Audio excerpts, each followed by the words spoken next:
ರಾಯಚೂರು ಜಿಲ್ಲೆಯ ದೇವದುರ್ಗ ತಾಲೂಕಿನ ಸುಂಕೇಶ್ವರಾಳ್ ಮುಖ್ಯ ರಸ್ತೆಯಲ್ಲಿ ದಲಿತ ಸಮುದಾಯದ ಮುಖಂಡ ಭೂಮಾನಂದ ಹದ್ದಿನಾಳ ಅವರನ್ನು ಮಾರಕಾಸ್ತ್ರಗಳಿಂದ ಕೊಚ್ಚಿ ಕೊಲೆ ಮಾಡಲಾಗಿದೆ. ಈ ಘಟನೆಯನ್ನು ತೀವ್ರವಾಗಿ ಖಂಡಿಸಿರುವ ದಲಿತ ಸಂಘರ್ಷ ಸಮಿತಿ ಎನ್ ಮೂರ್ತಿ ಸ್ಥಾಪಿತ ಕೊಲೆಗಾರರನ್ನು ತಕ್ಷಣವೇ ಬಂಧಿಸುವಂತೆ ಮಾನ್ಯ ಮುಖ್ಯಮಂತ್ರಿಗಳು, ಗೃಹ ಸಚಿವರು, ಜಿಲ್ಲಾಧಿಕಾರಿಗಳು ಹಾಗೂ ಜಿಲ್ಲಾ ಪೊಲೀಸ್ ವರಿಷ್ಠಾಧಿಕಾರಿಗಳಿಗೆ ಎಲ್ಲಾ ತಾಲೂಕಿನ ತಹಶೀಲ್ದಾರ್ ಕಚೇರಿಗಳ ಮೂಲಕ ಮನವಿ ಸಲ್ಲಿಸಲಿದೆ. ಆರೋಪಿಗಳನ್ನು ಶೀಘ್ರವೇ ಬಂಧಿಸದಿದ್ದರೆ ರಾಜ್ಯದ ಎಲ್ಲಾ ಜಿಲ್ಲಾ ಕೇಂದ್ರಗಳಲ್ಲಿ ಬಂದ್ ಆಚರಿಸಿ ಉಗ್ರ ಪ್ರತಿಭಟನೆ ನಡೆಸಲಾಗುವುದು. ಸಮುದಾಯದ ರಕ್ಷಣೆಗಾಗಿ ಎಲ್ಲಾ ಮಾದಿಗ ಸಮುದಾಯದ ಸಂಘಟನೆಯ ಮುಖಂಡರು ಮತ್ತು ಕಾರ್ಯಕರ್ತರು ಒಗ್ಗಟ್ಟಿನಿಂದ ಈ ಹೋರಾಟಕ್ಕೆ ಕೈಜೋಡಿಸಬೇಕು ಎಂದು ಡಿಎಸ್ಎಸ್ ಎನ್ ಮೂರ್ತಿ ಸ್ಥಾಪಿತ ರಾಯಚೂರು ಜಿಲ್ಲಾ ಪ್ರಧಾನ ಕಾರ್ಯದರ್ಶಿ ರಾಜು ಬೊಮ್ಮನಾಳ ತಿಳಿಸಿದ್ದಾರೆ.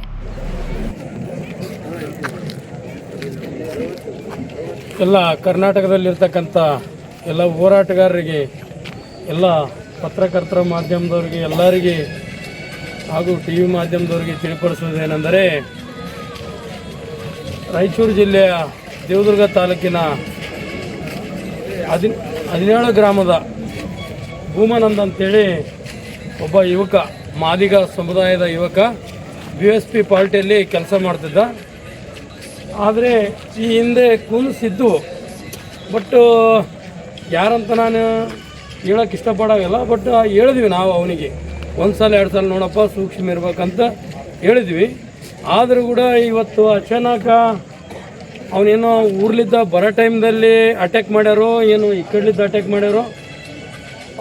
ಇದೇ ದೇವದುರ್ಗ ತಾಲೂಕಿನ ಸುಂಕೇಶ್ವರಾಳ ಗ್ರಾಮದಲ್ಲಿ ಈ ನಡ ರಸ್ತೆಯಲ್ಲಿ ಆಡಗಲೇ ಕೊಲ್ಲಿಬಿಟ್ರ. ಏನಂದರೆ ಚಾಕು, ಚೂರಿ, ಬಡಿಗೆ ಎಲ್ಲನಿದ್ದೇವೆ. ಏನು ಉದ್ದೇಶಪೂರ್ವಕವಾಗಿ ದೂರವಾಣಿ ಕರೆ ಮಾಡಿ ಕರೆದಾರೋ ಗೊತ್ತಿಲ್ಲ, ಮತ್ತು ಏನು ಹೋಗೋದು ನೋಡಿ ಹೊಡೆದಾರೋ ಗೊತ್ತಿಲ್ಲ. ಈಗ ಆ ವ್ಯಕ್ತಿಗೆ ಭಾಳ ಅವರ ಕುಟುಂಬಕ್ಕೆ ಅನ್ಯಾಯ ಆಗಿದೆ. ಇಡೀ ರಾಜ್ಯದಲ್ಲಿ ನಮ್ಮ ಸಮುದಾಯಕ್ಕೆ, ಮಾದಿಗ ಸಮುದಾಯಕ್ಕೆ ದೊಡ್ಡ ದುರಂತ ಆಗಿದೆ. ಯಾಕಂದರೆ ಒಬ್ಬ ವ್ಯಕ್ತಿ ಏನಾನ ಅನ್ಯಾಯ ಮಾಡಿದರೆ ಪೊಲೀಸ್ ಇಲಾಖೆ ಕೇಸ್ ಮಾಡಬೇಕು, ಅವನ್ನ ಒಳಗಾಗಬೇಕು. ಕಾನೂನು ಪ್ರಕಾರ ಕೋರ್ಟ್ ತೀರ್ಪು ಏನು ಕೊಡ್ತದ ಅದು ಕೊಡ್ತದ. ಈ ಉದ್ದೇಶಪೂರ್ವಕವಾಗಿ ಈ ನಮೂನೆ ಆಡಗಲೇ ಒಂದು ಜೀವ ತೆಗಿತಾರೆ ಅಂದರೆ, ಆ ಒಂದು ಜೀವದಾನ, ಒಂದು ನಾಯಿ ಮನೆ ಮುಂದೆ ಬಂದರೆ ಹೊಡೆಯೋಕ್ಕಾಗಲ್ಲ. ಆಡಗಲೇ ಈ ನಮೂನೆ ಒಬ್ಬ ಜೀವನ ತೆಗಿತಾರೆ ಅಂದರೆ, ಈ ಕೊಲೆ ಮಾಡಿದ ವ್ಯಕ್ತಿಗಳನ್ನು ಹಿಡಿದು ಕೂಡಲೇ ಅವ್ರನ್ನನ್ನು ತನಿಖೆಗೊಳಪಡಿಸ್ಬೇಕು. ಯಾರು ಆ ದೂರವಾಣಿ ಕರೆ ಯಾರೋ ಹೋಗಿ ಬಂದದ, ಯಾರೋ ಭೂಮಾನಂದಗೆ ಲಾಸ್ಟ್ ಕರೆ, ಆ ಕರೆಗೆ ಮನೆ ಪೊಲೀಸ್ ಇಲಾಖೆಯವರು ಆ ತನಿಖೆ ಮಾಡಿ ಕೂಡಲೇ 24 hours into 7 ಕೂಡಲೇ ಆ ವ್ಯಕ್ತಿಗಳನ್ನ ಬಂಧಿಸದೇ ಹೋದರೆ ನಾಳೆ ರಾಯಚೂರು ಬಂದಾಗ ಸಾಧ್ಯತೆ ಇರ್ತದೆ. ಯಾಕಂದರೆ ಇವತ್ತು ನಾನು ಸಾಯ್ಬೋದು. ಇವತ್ತು ನಾನು ಕೂಡ ಹಲವಾರು ಮಟ್ಕ ದಂಧೆ ಮಾಡ್ತಕ್ಕಂಥ ವ್ಯಕ್ತಿಗಳಿಗೆ, ಜಾತಿ ನಿಂದನೆ ಮಾಡ್ತಕ್ಕಂಥ ವ್ಯಕ್ತಿಗಳಿಗೆ ಫುಲ್ಲು ಟಾರ್ಗೆಟ್ ಇದ್ದೀನಿ.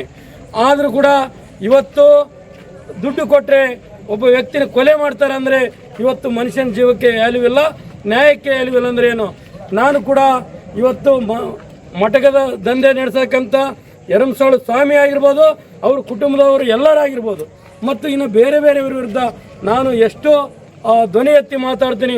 ನನ್ನ ಕೂಡ ಅವನು ಆಲ್ದರ್ತಿ ಎಲ್ಲಪ್ಪನ ನೋಡ್ಬೇಕಂತಾರ. ಆದರೂ ಕೂಡ ನನ್ನಿಂದೆ ಕಾನೂನಿದೆ ಅಂತೇಳಿ ನಾನು ಘಂಟಘೋಷವಾಗಿ ನಾನು ಇವತ್ತು ಮಾತಾಡ್ತಾ ಇದ್ದೀನಿ. ನಾನು ಯಾರೋ ಹುಟ್ಟಿದವರು ಸಾಯಲೇಬೇಕು, ಆದರೆ ಧೀರ್ತನ ಮಾಡ್ರಿ. ಅಡಕ್ಕೆ ಕೆಲಸ ಇದೆಲ್ಲ 4 ಮಂದಿಗೆ ದುಡ್ಡು ಕೊಟ್ಟು ಹೊಡೆಸೋಂಥ ಕೆಲಸ, ಏಡಿ ಕೆಲಸ ಮಾಡ್ತಾರ. ದಮ್ಮೆತ್ತ ಚಾಲೆಂಜ್, ರೈಟ್ ಬರೀಲಿ ನಿಮ್ಮವನ್ನ ಅಡಕ್ರೆ ಅಂತೇಳಿ ನಾನು 1-2 ಮಾತು ಮುಗಿಸ್ತೀನಿ. ಜೈ ಭೀಮ್.